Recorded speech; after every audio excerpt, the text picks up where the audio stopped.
Survivor story of Viks Romero. Name, Maria Victoria C. Romero. Age, 49 years old. From, Manila, Philippines. Under, Asian Heart Foundation. Survivor of, ascending arch aortic aneurysm 7.0 centimeters last January 11, 2011, at the Asian Hospital under the care of Dr. Jorge M. Garcia. My moment of survival is something that I'd like to call a blessing, especially knowing that I carried that disease for 4 years before my faith gave me a chance to live a longer life. I first encountered chest pains in the year 2005 and then it continued to the year 2006. In the duration of those years, the pain was mild and tolerable. It would last less than a minute. It would radiate from my back to my chest, and to ease the feeling of discomfort, I would take a break from whatever I was doing, stopping for a short while until it subsided. Though after a while of experiencing such pain, I decided to get it checked and had a chest x-ray, but resulted in not getting any follow-ups from my doctor.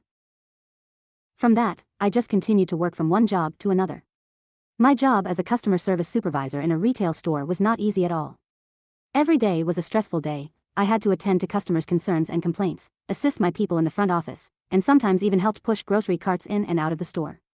The job overall was a burden in itself, and it got harder every day. In November of 2007, I remember having a cough, and it wasn't ordinary like those I experienced before. I experienced terrible coughing and hoarseness of my voice. On top of that, I continued to feel chest pain at times.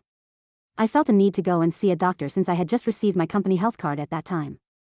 I went to see a pulmonologist to have my bad coughing checked because, as I have said, it was not the usual coughing that I experienced before. Added to the fact that I had been coughing for almost a month already.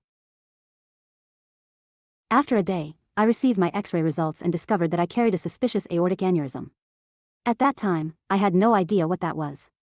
Nevertheless, I went back to work, and as I did, I went to see our company doctor and showed him the x-ray results. He then told me to see a specialist, specifically a thoracic surgeon. In December of 2007, I first consulted a thoracic doctor from the Asian Hospital, and a series of tests was registered to confirm my disease. I took a CT scan, 2D echo, blood tests, and a CT angiogram. I then consulted other thoracic doctors from other hospitals in Manila just to get second opinions. After my last diagnostic test, the last doctor that I had consulted urged that I have it fixed the soonest. He wanted it done by January of 2008.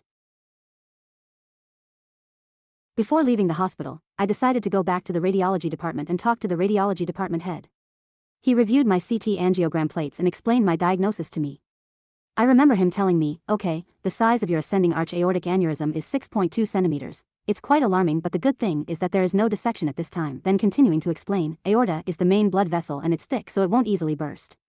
You just have to take all the precautionary movements, take the needed medicine prescribed by your doctor, and the most important is to have it monitored every year." He even added, "When you feel a sudden pang of pain from your back to your chest, call me," and those were his last words from our conversation. Within the next year, 2008, I went to see our family cardiologist, Dr. Ernesto Chua. I had presented all of my diagnostic test results to him, which resulted in him giving me an endorsement letter addressed to his good friend who was also the president of the Asian Charity Foundation Incorporated, and from there, he wanted me to apply to Asian Heart Foundation. With his recommendation, I went to see the president of Asian Charity Foundation Incorporated right away and presented to her the referral letter from Dr. Ernesto Chua, again, my cardiologist. She then asked me to prepare some requirements needed for me to apply for the charity. Days had passed. I was able to prepare some of the requirements and submit them to the secretary of the foundation. The application took me a year. While waiting, I continued to work and busy myself to take care of my family. In the year 2009, I visited my cardiologist again for the yearly monitoring of my aneurysm. I had another CT angiogram to check the size of the said aneurysm, and it turned out to have grown from 6.2 centimeters to 7.2 centimeters. My cardiologist advised me to have it fixed already. At that time, our finances were just enough for my family, including the funds for my 3 children's schooling. It's safe to say that I wasn't ready to spend such a big expense, adding on to the fact that I couldn't take a long leave from work. In March 2010, I received a call from the Office of Asian Charity Foundation Incorporated, and they told me that I had gotten approved, but only under the 50% section of the charity, meaning 50% of the hospital bill would be taken care of, although the team of doctors who would perform my operation was completely free of charge. I was ecstatic and grateful. It was truly such a blessing. It wasn't easy to apply. I had to complete all of my requirements before the good news.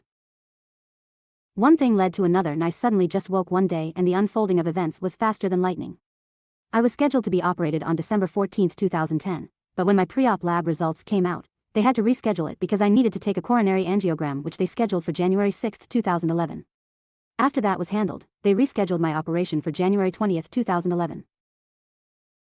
I spent 2 days in the ICU and 5 days in a regular hospital room. After a week at home, I recovered rather fast, if I do say so myself.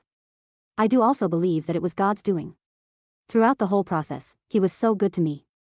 I couldn't have been more grateful at that time. I am thankful for the gift of life.